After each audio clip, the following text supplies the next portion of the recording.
भिवानी में चारों विधानसभाओं में मतदान शांतिपूर्ण तरीके से जारी है। सुबह 7 बजे से ही मतदाता बूथों पर पहुंचने लगे हैं, जिसमें युवा, बुजुर्ग और सभी आयु वर्ग के लोग शामिल हैं। भिवानी के एक सरकारी स्कूल में राज्यसभा सांसद किरण चौधरी और तोशाम से प्रत्याशी श्रुति चौधरी ने अपना मत डाला। उन्होंने लोकतंत्र की मजबूती के लिए सभी से अपने मताधिकार का उपयोग करने की अपील की। इस बार मतदाता अपने काम के आधार पर वोट देने का निर्णय ले रहे हैं, जिससे चुनावी प्रक्रिया में सक्रिय भागीदारी देखने को मिल रही है।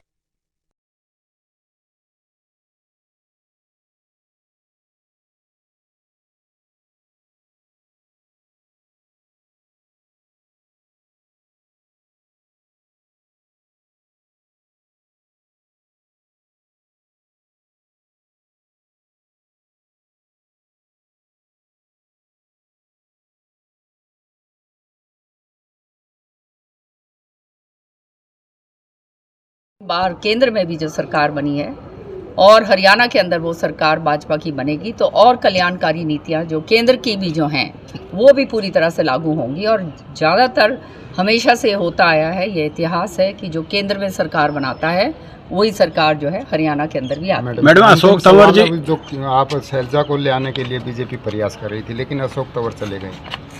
अब उनके बारे में क्या कहा जाए। जो आदमी एक जगह से दूसरी जगह फुदकेगा, फिर तीसरी जगह फुदकेगा, फिर चौथी जगह फुदकेगा, फिर पांचवी जगह फुदकेगा, फिर फुदक के फिर वापस चला जाएगा तो रह क्या गया भैया। ये असली बात तो ये है, ये तो फुदक फुदक फुदक फुदक यही काम हो रहा है। तो वो तो जनता के सामने तो असलियत आई जाती है। सच्चाई ये है कि, और ये दुर्भाग्य की बात है मैं तो कहूँगी, क्योंकि इनका सिर जो फोड़ा था वो किसने फुड़वाया था?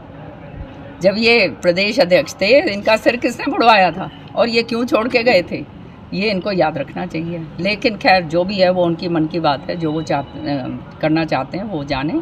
लेकिन सच्चाई ये है, ये जो है पिता पुत्र, ये एक तो महिला विरोधी है, वो हमने स्पष्ट देख लिया किस तरह से जो है इनके कार्यकर्ता शैलजा जी के प्रति जो है उनके जो हैं बोल निकले हैं। इतने अपशब्द, मैं कहूँगी जाति सूचक शब्दों की इस्तेमाल करा गया। और फिर सबसे दुख इस बात का हुआ कि जो है खंडन करने में भी इनको गुरेज होता है। कम से कम खंडन ही कर देते तो अच्छा था।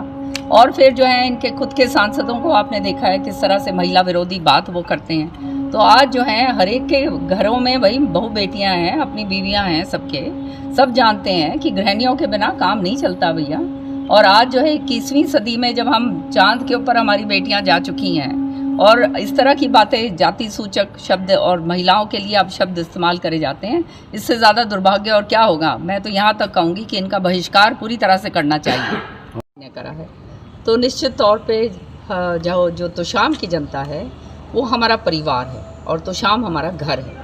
और परिवार और घर होने के नाते नेचुरली आज के दिन जो है ये परिवार का दिन है और परिवार अपने परिवार को संभालता है। मैडम जी, बात करें कांग्रेस अंतिम समय तक दावा करती रही कि हरियाणा में कांग्रेस की लहर है, सरकार बनाएगी, 60 पार होगी, 70 पार होगी, पकड़ी है।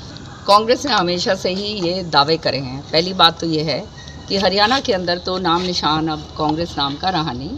यहाँ केवल जो है एक व्यक्ति विशेष जो है उनकी जो है पार्टी रह गई है और वो भी पूरी तरह से कॉम्प्रोमाइज़ लोग हैं। वो सारे का सारी जनता देख रही है किस तरह से उनके शासनकाल में हमने कितना लड़ाई लड़ के जो है यहाँ पे अपने काम करवाए। क्षेत्रवाद इतना ज़बरदस्त तरीके से हावी था, पूरी तरह से भ्रष्टाचार जो है वो चरम सीमा पर था।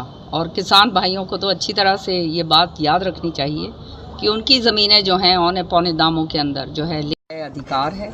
और आज के दिन हरियाणा के लोग अपनी मनचाही सरकार जो है वो चुनेंगे और मुझे पूरा विश्वास है कि हरियाणा के जो लोग हैं सारे के सारे और हमारे इलाके के अच्छी तरह से इस बात को जानते हैं कि जनहित के काम कौन कर सकता है, क्षेत्रवाद से कौन दूर रह सकता है, भ्रष्टाचारी कौन नहीं है, कौन सत्य से काम करता है, कौन ईमानदारी के साथ काम करता है और कौन जो कहते हैं ना अंतिम छोर का व्यक्ति उसको फ़ायदा पहुंचा सकता है। चाहे वो किसान हो, चाहे हमारी महिलाएं हों, हमारे जो हैं नौजवान बच्चे हों, सारे के सारे और व्यापारी भाई हों, मजदूर हों, सबके लिए जो जनहित कार्यकारी सरकार है उसको आज जो है चुनकर सब भेजें। चुनाव प्रचार के दौरान बहुत प्रेम आशीर्वाद मिला सभी का, मैं धन्यवाद करती हूँ।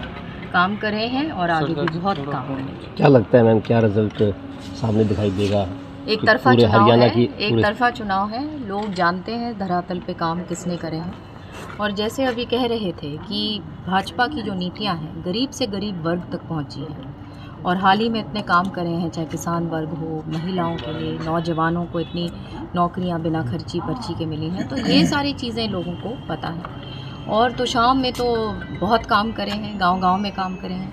पंचायत एक तमाम भारत में तो शाम है जहाँ पे 3 जजेस बैठते हैं, तो विकास एक बड़े स्तर पे हुआ है और ये जो काम है उनको और भी आगे लेके जाना है। श्रुति जी, क्या मानते हैं कि विधानसभा के चुनाव की लड़ाई होगी या बंसीलाल परिवार की विरासत की लड़ाई होगी? इस बार कोई लड़ाई नहीं है, लोगों के दिमाग में कोई प्रश्न चिन्ह नहीं है। लोग समझते हैं अच्छी तरह से कि काम धरातल पे किसने करे, तो ये कोई बात नहीं है। 8 तारीख को आप देखेंगे कि मजबूती के साथ लोग साथ खड़े हैं और एक बेटी बहन के रूप में मुझे आशीर्वाद देंगे। तो क्या लगता है अगर जीत मिलती है, बीजेपी सरकार बनती है, तो किरण चौधरी जी मंत्री थी, इसी प्रकार श्रुति चौधरी को मंत्री ये पद तो आगे मिलेगा? की बातें हैं और सब अच्छा होगा। मैं कहूँगी कि बहुत अच्छा भविष्य है तो शाम के लिए।